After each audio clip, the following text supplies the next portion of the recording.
ಬೆಂಗಳೂರು ಗ್ರಾಮಾಂತರ ಜಿಲ್ಲೆ ನೆಲಮಂಗಲ ತಾಲೂಕು ಸೋಂಪುರ ಹೋಬಳಿಯ ನೆಡವಂದ ಗ್ರಾಮ ಸೋಂಪುರ ಗ್ರಾಮ ಪಂಚಾಯಿತಿ ಅಧಿಕಾರಿಗಳಿಂದ ಕ್ರಮ ಕೈಗೊಳ್ಳಲಾಗಿದೆ. ಗ್ರಾಮದಲ್ಲಿರುವ ಎಂಎಸ್ಐಎಲ್ ಮದ್ಯ ಮಾರಾಟ ಮಳಿಗೆ ಅಂಗಡಿಗೆ ಸೋಂಪುರ ಪಂಚಾಯಿತಿ ಅಭಿವೃದ್ಧಿ ಅಧಿಕಾರಿ 5,000 ರೂಪಾಯಿ ದಂಡ ವಿಧಿಸಿದ್ದಾರೆ.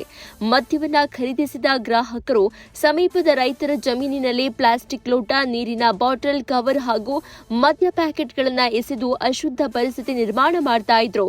ಇದರಿಂದ ರೈತರಿಗೆ ಬೆಳೆ ಬೆಳೆಯಲು ತೊಂದರೆ ಉಂಟಾಗಿದ್ದು, ರೈತರು ತಮ್ಮ ಸಮಸ್ಯೆಯನ್ನ ಪಂಚಾಯಿತಿಗೆ ತಿಳಿಸಿದ್ರು. ದೂರು ಸ್ವೀಕರಿಸಿದ ಪಿಡಿಒ ಸ್ಥಳಕ್ಕೆ ಭೇಟಿ ನೀಡಿ ಪರಿಶೀಲನೆ ನಡೆಸಿ ಪರಿಸ್ಥಿತಿಯನ್ನ ಗಮನಿಸಿ ಕ್ರಮ ಕೈಗೊಂಡಿದ್ದಾರೆ. ಮುಂದಿನ ದಿನಗಳಲ್ಲಿ ಈ ರೀತಿಯ ಕಸ ಎಸಿಬಾರದು ಅಂತ ಎಚ್ಚರಿಕೆ ನೀಡಿ ಅಂಗಡಿಗೆ 5,000 ರೂಪಾಯಿ ದಂಡ ವಿಧಿಸಲಾಗಿದೆ. ಈ ಕ್ರಮಕ್ಕೆ ಸ್ಥಳೀಯ ರೈತರಿಂದ ಸಂತೋಷ ವ್ಯಕ್ತವಾಗಿದೆ. ನೀವು ಸಣ್ಣ ಆಗ್ಬೇಕಲ್ವಾ? ಅದು ಒಂದು ಉತ್ತಮ ಆಹಾರದಿಂದ ಸಣ್ಣ ಆಗ್ಬೇಕಲ್ವಾ? ಪ್ರತಿದಿನ ನಮ್ಮ ಜೀನಿ ಸ್ಲಿಮ್ ನ ಯೂಸ್ ಮಾಡಿ ಯಾವುದೇ ಸೈಡ್ ಎಫೆಕ್ಟ್ ಇಲ್ದಂಗೆ ನೀವು ಸಣ್ಣ ಆಗ್ತೀರಾ.